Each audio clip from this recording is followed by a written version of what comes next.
Good morning, ladies. So, as you guys have been asking me for this video, this is my final video that I will be uploading. It's a list of things you will have to remember when you are writing the exam.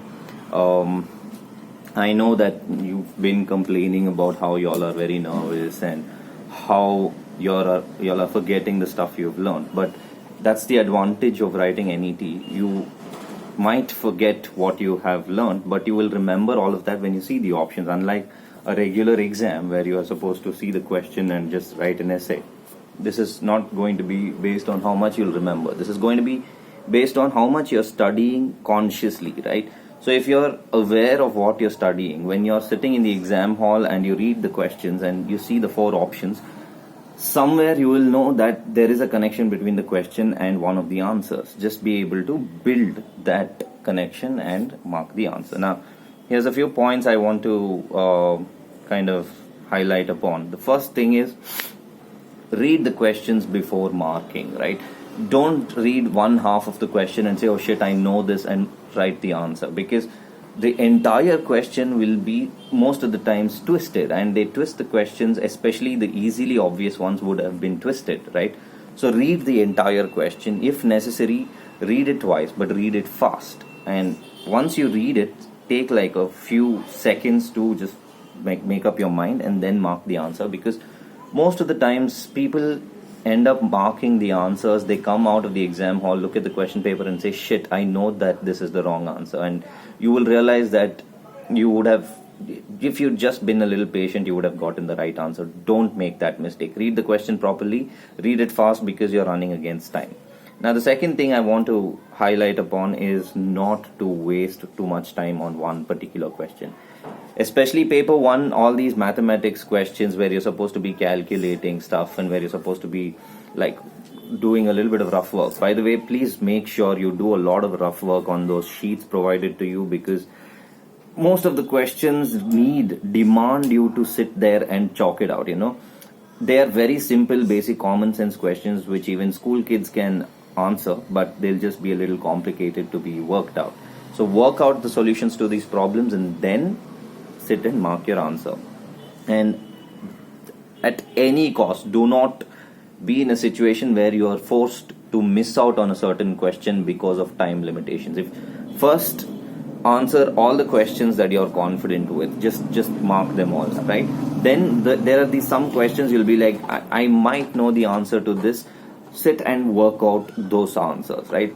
Think, if you have to calculate, use common sense or whatever, and then mark the answers to those questions. And finally, when you see these questions that you have absolutely no idea about, just mark them, because I don't think there's negative marking in NET even now, right? There's never been negative marking when I was studying. When I wrote these exams, I don't think they've introduced the negative marking concept, which means you have to answer all the questions, and sometimes luck can be really fruitful, right? So please do that, right?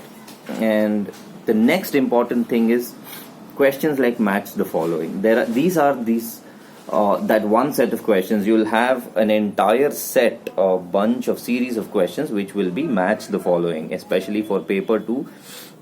This is really important, right?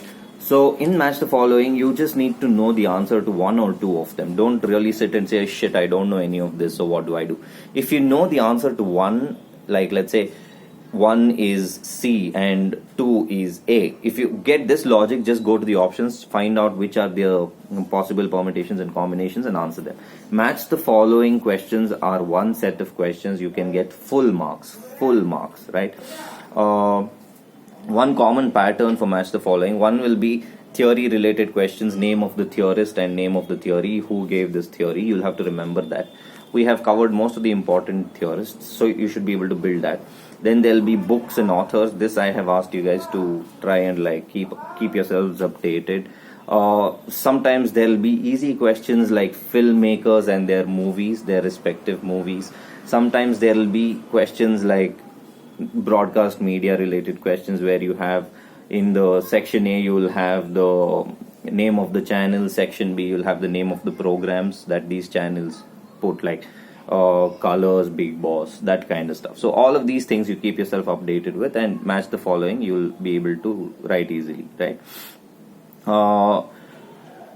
If you're when it comes to theories in paper 2, there's going to be a lot of questions on theories, right?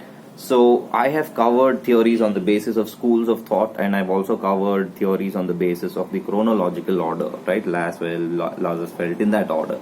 So when you're not able to remember most of the things said, look at the option and try and think of the school, right? From the option, try and use your common sense. That's why I have, in my sessions, I have also explained the school, the nature of the theories in that school. So if you understand how the school works, again applying a little bit of common sense, like for example, just giving you a quick example, if it has got anything to do with visual analysis of images, movies, etc., you will naturally understand that it's semiotics, semiology. Semiology falls under the school of structuralism. Now, you probably already by default will be able to remember the famous names of the theorists in the school of structuralism. So you will be able to build that connection, establish that connection from the school perspective if you really don't know the direct answer, right? And try and use some simple memory tricks when you're preparing today and tomorrow or whatever.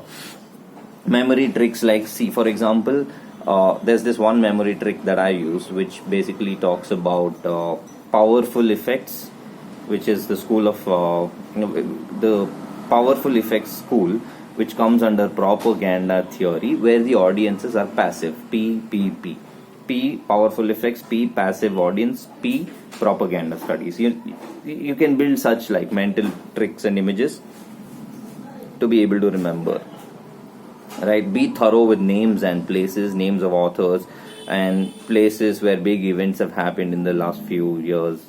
Go through a list of ministers, especially from a communication perspective. Be thorough with information and broadcasting ministers and heads of information and broadcasting committees and stuff, right? And who's the head, the chief of the press guild, the press trust, stuff like that. Editors, chief editors, all their names. Please remember that. Another section that you can confidently get full marks is the passage section, right? Read the passage 2 times if necessary. That's one thing you have to save to the end. And if you are able to answer all these questions quickly, right, without wasting too much time, go to the passage, read it 2 times. Do not read a part of the passage and jump directly to the questions, because if you read the entire passage, you will realize that the passage contains twists and turns. So you will have this 3 to 5 paragraph essay. You have to read that fully and then answer the following questions. You have about 5 to 10 marks there, right? Read the passage very, very carefully and then go to the question and be able to connect the question to the answer. Passage questions will be twisted. Remember this. They will never ask you a direct question from the passage. They will always ask you twisted questions. So be prepared for that and answer the questions correctly, because this is the one section, if you've read thoroughly and understood, the answer to those questions are right there. You don't need to remember. There's nothing to do with memory. There's nothing to do with being able to understand theories. Nothing. You just have to read the passage, answer the questions. And also, last point that I have to tell you, if you don't do this, I'm probably going to be sure that you're not going to be able to clear it, because you won't get a hang of the pattern. You have to at least go through last 3 years solved question papers, right? Going through solved question papers gives you an idea of how to understand the question, because NET is just about twisted questions, and that's why I didn't just give you informative lectures. I've given you descriptive lectures.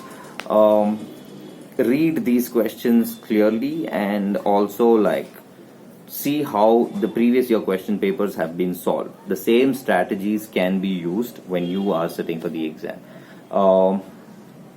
And also, please make sure that you guys make yourself available for Sundays 7 o'clock doubts clearing session. I'm going to be doing the final online conference call with you guys, so please make sure you're available. Ankita and Shuli have confirmed. Ayantika, should also be available. If all three of you are available at 7 o'clock, we'll do the quick doubts clearing session and kind of wind up the whole thing.